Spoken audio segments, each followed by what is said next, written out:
Action पटका उठा के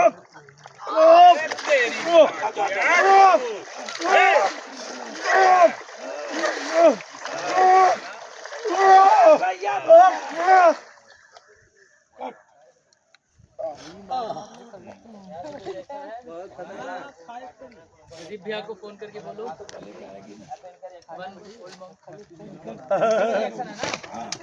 भैया रिएक्शन दे दीजिए, उन्होंने गले पर रखा था ना, चाकू रख के। कौन गले पे रखा? वो वहाँ से नीलम दीदी मेरी सास के, हम लोग की सास के गले पे चप्पू रखी, तभी मैं रुक गई। और आपका खुशी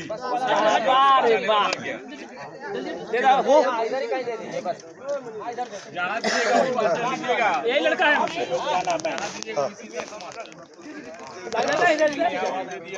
के बाद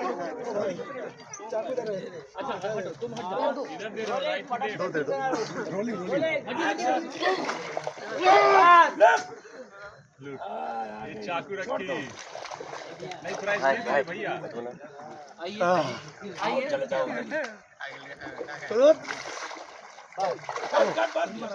अच्छा, हम लोगों के मैचिंग फाइट करा दीजिए। हाँ, अरे सही में कॉस्ट्यूम एकदम मैचिंग